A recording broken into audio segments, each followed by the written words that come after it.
ನಮಸ್ಕಾರ, ಕನ್ನಡ ಒನ್ಗೆ ಸ್ವಾಗತ. ನಾನು ಭಾಗ್ಯನಾರಾಯಣ ಬೊಗವರಪು. ನಾಗಮಂಗಲ ಬೆಂಕಿಯಲ್ಲಿ ಹೊತ್ತಿ ಉರಿತಾ ಇದೆ. ಇದರ ನಡುವೆ ಒಂದಷ್ಟು ಪ್ರಶ್ನೆಗಳನ್ನು ಈ ಕೋಮುವಾದಿ ಮನಸ್ಥಿತಿಯ ಪತ್ರಕರ್ತರು ಕೇಳ್ತಾ ಇದ್ದಾರೆ.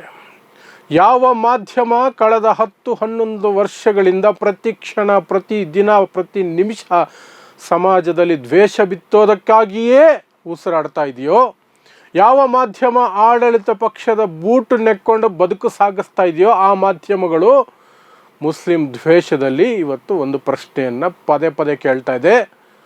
ಮಸೀದಿಯ ಮುಂದೆ ಮೆರವಣಿಗೆ ಯಾಕ್ರಿ ಹೋಗಬಾರ್ದು ಅಂತ. ಮಸೀದಿಯ ಮುಂದೆ ಮೆರವಣಿಗೆ ಯಾಕ್ರಿ ಹೋಗಬಾರ್ದು ಅಂತ ಕೇಳ್ತಾ ಇದೆ. ಅದರಲ್ಲೂ ವಿಶೇಷವಾಗಿ ರಿಪಬ್ಲಿಕ್ ಕನ್ನಡದ ಪತ್ರಕರ್ತ ಜಯಪ್ರಕಾಶ್ ಶೆಟ್ಟಿ ಕೇಳ್ತಾ ಇದ್ದಾರೆ. ದೊಡ್ಡ ಧ್ವನಿಯಲ್ಲಿ ಕೇಳ್ತಾ ಇದ್ದಾರೆ, ಯಾಕ್ರಿ ಹೋಗಬಾರ್ದು ಮಸೀದಿ ಮುಂದೆ? ಯಾರು ಹೇಳಿದ್ರು ಮಸೀದಿ ಮುಂದೆ ಮೆರವಣಿಗೆ ಹೋಗಬಾರ್ದು ಅಂತ? ಸಂವಿಧಾನದಲ್ಲಿ ಹಕ್ಕಿದೆ, ಪ್ರತಿಯೊಂದು ಭಾಗಕ್ಕೂ ಪ್ರತಿಯೊಬ್ಬ ವ್ಯಕ್ತಿ, ಪ್ರತಿಯೊಬ್ಬ ಪ್ರಜೆ, ಭಾರತೀಯ ಪ್ರಜೆಗೆ ಹೋಗುವ ಹಕ್ಕಿದೆ ಅಂತ. ಸಾರ್ವಜನಿಕ ಸ್ಥಳ ಆಗಿದ್ದರೆ ಅಲ್ಲಿ ಹೋಗಬಹುದು. ಮಸೀದಿಯ ಮುಂದೆ ಸಾರ್ವಜನಿಕ ಸ್ಥಳ ಆಗಿದ್ದರೆ ಅದು ಹೋಗಬಹುದು. ರಸ್ತೆ ಸಾರ್ವಜನಿಕ ಸ್ಥಳ, ಹಾಗಾಗಿ ಹೋಗಬಹುದು. ದರ್ಗಾ ಮುಂದೆಯೂ ಹೋಗಬಹುದು, ಯಾರು ತಡೆಯಲ್ಲ. ದೇವಸ್ಥಾನಗಳಿಗೆ ಇದನ್ನೇ ಹೇಳಿದ್ರೆ ನೀವು ಒಪ್ಪಲ್ಲ, ಅದಕ್ಕೆ ಜಾತಿ ಅಡ್ಡ ಬರುತ್ತೆ. ದೇವಸ್ಥಾನಗಳ ಬಗ್ಗೆ ಹೇಳಿದ್ರೆ ನಿಮಗೆ ಅವಾಗ ಸಂವಿಧಾನವೂ ಬೇಕಾಗಿಲ್ಲ, ಕಾನೂನು ಬೇಕಾಗಿಲ್ಲ, ಆತ್ಮಸಾಕ್ಷಿನೂ ಬೇಕಾಗಿಲ್ಲ. ನಮಗೆ ಬೇಕಾಗಿರೋದು ಮನುವಾದ. ದೇವಸ್ಥಾನದ ಮುಂದೆ ಬರಬಾರ್ದು. ಸರಿ, ಅದು ಬೇರೆ ಪ್ರಶ್ನೆ, ಬಿಟ್ಬಿಡಿ. ದೇವಸ್ಥಾನಕ್ಕೆ ಅಸ್ಪೃಶ್ಯರು ಬರಬಾರ್ದು, ದೇವಸ್ಥಾನಕ್ಕೆ ಆ ಜಾತಿಯವರು ಬರಬಾರ್ದು, ಈ ಜಾತಿಯವರು ಇಲ್ಲಿವರೆಗೆ ಮಾತ್ರ ಬರಬೇಕು, ಈ ಜಾತಿಯವರು ಸಹಭೋಜನದಲ್ಲಿ ಬರಬಾರ್ದು, ಸಹ ಪಂಕ್ತಿಗೆ ಬರಬಾರ್ದು. ಬಿಡಿ, ನಿಮ್ಮ ಅನಿಷ್ಟಗಳನ್ನು ಈಗ ಈ ಸಂದರ್ಭದಲ್ಲಿ ಮಾತಾಡೋದು ಬೇಡ. ಆದರೆ ಮಸೀದಿಯ ಮುಂದೆ ಬರಬಾರ್ದು ಅಂತ ಕೇಳಿರುವಂತಹ ಅಯೋಗ್ಯರಿಗೆ ನಾನು ಕೇಳುವಂತಹ ಪ್ರಶ್ನೆ, ಹೋಗೋದು ತಪ್ಪಲ್ಲ, ಆದರೆ ಹೋದ ಮೇಲೆ ನೀವು ಹೇಗೆ ನಡ್ಕೊಳ್ತೀರಿ ಅನ್ನೋದರ ಮೇಲೆ ಅದು ಅವಲಂಬಿತವಾಗಿರುತ್ತೆ ಅಂತ. ಮಸೀದಿ ಮುಂದೆ ಹೋದಾಗ ನಿಮ್ಮ ಭಕ್ತಿಯನ್ನು ನೀವು ಪ್ರದರ್ಶನ ಮಾಡ್ಕೊಳ್ಳಿ. ನೀವು ಏನು ಮಾಡ್ತಿದ್ದೀರಿ? ಯಾವುದೋ ದೇವರ ಮೆರವಣಿಗೆ ಮಾಡ್ತಿದ್ದೀರಾ, ಮಾಡ್ಕೊಳ್ಳಿ. ಗಣೇಶನ ಮೆರವಣಿಗೆ ಮಾಡ್ತಿದ್ದೀರಾ, ಮಾಡ್ಕೊಳ್ಳಿ. ದಸರಾ ಮೆರವಣಿಗೆ ಮಾಡ್ತೀರಾ, ಮಾಡ್ಕೊಳ್ಳಿ. ಏನು ಮೆರವಣಿಗೆ ಬೇಕಾದ್ರೂ ಮಾಡ್ಕೊಳ್ಳಿ. ಅದನ್ನು ತಡೆದ್ರೆ ಅದು ಕಾನೂನು ಬಾಹಿರ ಆಗತ್ತೆ. ಎಲ್ಲಿಯವರೆಗೆ? ನೀವು ಮಸೀದಿಯ ಮುಂದೆ ಬಂದ ತಕ್ಷಣ ಮೈಮೇಲೆ ಏನೋ ಬಂದಂಗೆ ನಿಮ್ಮ ಆವೇಶದ ಕೂಗುಗಳು ನಿಮ್ಮ ದೇವರ ಬಗ್ಗೆ ಅಲ್ಲ, ಇತರ ದೇವರ ವಿರುದ್ಧ. ನಿಮ್ಮ ದೇವರ ಬಗ್ಗೆ ನೀವು ಏನು ಕೂಗಿದ್ರು, ಏನು ಜೈಕಾರ ಹಾಕ್ಕೊಂಡ್ರು ಯಾರಿಗೂ ಸಮಸ್ಯೆ ಆಗಲ್ಲ. ಆದರೆ ಬೇರೆ ದೇವರುಗಳನ್ನು ನಿಂದಿಸೋದಕ್ಕೆ ಶುರು ಮಾಡ್ತೀರಿ. ಇಸ್ಲಾಂ ವಿರುದ್ಧವಾಗಿ ಕೆಟ್ಟ ಮಾತುಗಳನ್ನು, ಕೆಟ್ಟ ಸನ್ನೆಗಳನ್ನು, ಚಿಹ್ನೆಗಳನ್ನು ಎಲ್ಲ ತೋರಿಸೋ ಪ್ರಯತ್ನವನ್ನು ಅಲ್ಲಿ ನಡೆಸ್ತೀರಿ. ಹಾಗಾಗಿ ಮಸೀದಿಗಳ ಮುಂದೆ ಹೋದಾಗ ಗಲಭೆಗಳಾಗುವ ಸಾಧ್ಯತೆಗಳು ಹೆಚ್ಚಾಗ್ತಾ ಹೋಗ್ತಿರ್ತವೆ. ಹಾಗಾಗಿ ಪೊಲೀಸರು ಅದು ಬೇಡ ಅಂತ ಹೇಳೋದು. ಯಾಕ್ರಿ ಹೋಗಬಾರ್ದು ಅಂತಿರಲ್ಲ ಅಯೋಗ್ಯರ, ಅದಕ್ಕೆ ಹೇಳೋದು. ಕೆಟ್ಟ ಕುಣಿತ, ಅಸಭ್ಯ ವರ್ತನೆ, ಕೆಟ್ಟ ಮಾತುಗಳಲ್ಲಿ ಅನ್ಯ ಧರ್ಮಗಳನ್ನು ಬೈಯೋದು, ಘೋಷಣೆಗಳನ್ನು ಕೂಗೋದು, ಪ್ರಾಸಬದ್ಧವಾಗಿ ಬೈಯೋದು, ಇದೆಲ್ಲವನ್ನು ಮಾಡ್ತೀರಿ. ಅದು ಚುನಾವಣಾ ಪ್ರಚಾರ ಆಗಿದ್ರೂ ಸರಿನೇ. ಅದ್ಯಾರೋ ಒಬ್ಬರು ತಿಕ್ಲಿ ಹೈದರಾಬಾದಲ್ಲಿ ಮಸೀದಿಯ ಮುಂದೆ ಬಂದ ತಕ್ಷಣ ಬಾಣ ಬಿಡೋದಂತೆ ಮಸೀದಿಗೆ.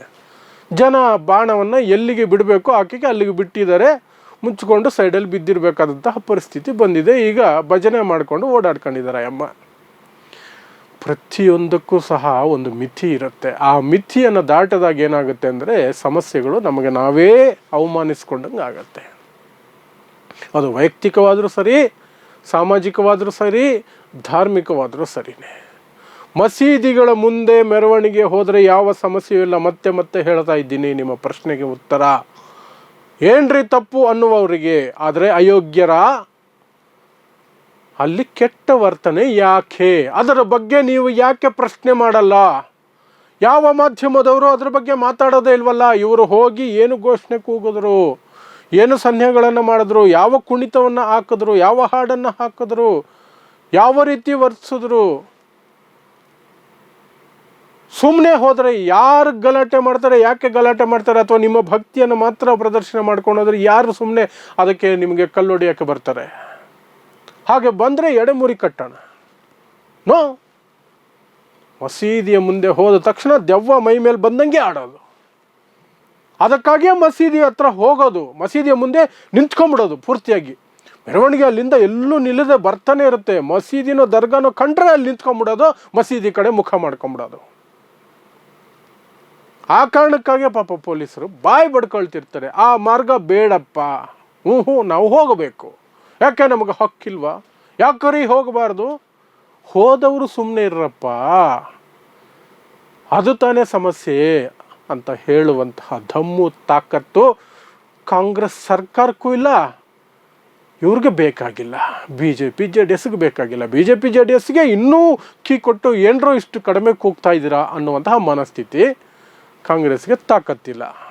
ಹಾಗಾಗಿ ಮಸೀದಿಗಳ ಮುಂದೆ ಹೋದಾಗ, ದರ್ಗಾಗಳ ಮುಂದೆ ಹೋದಾಗ ಏನೋ ಒಂದು ಹಿಂಸಾತ್ಮಕವಾದಂತಹ ಘಟನೆಗಳಿಗೆ ಸಾಕ್ಷಿಯಾಗ್ತಾ ಹೋಗ್ತಾ ಇದೆ. ರಾಜ್ಯನೂ ಹಾಗೇನೆ, ದೇಶನೂ ಹಾಗೇನೆ.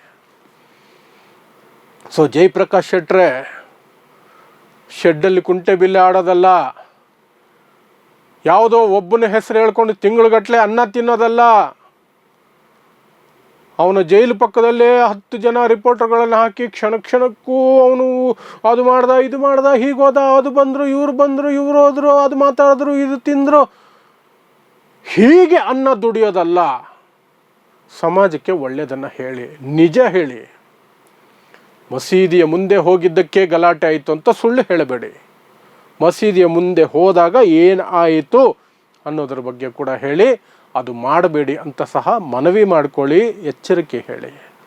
ಆಗ ನಿಮ್ಮ ಮಾತಿಗೆ ಅರ್ಥ ಬರುತ್ತೆ. ಮಸೀದಿಗಳ ಮುಂದೆ ಮೆರವಣಿಗೆ ಯಾಕೆ ಹೋಗಬಾರ್ದು ಅನ್ನುವಂತಹ ಪ್ರಶ್ನೆಗೆ ಅರ್ಥ ಬರುತ್ತೆ.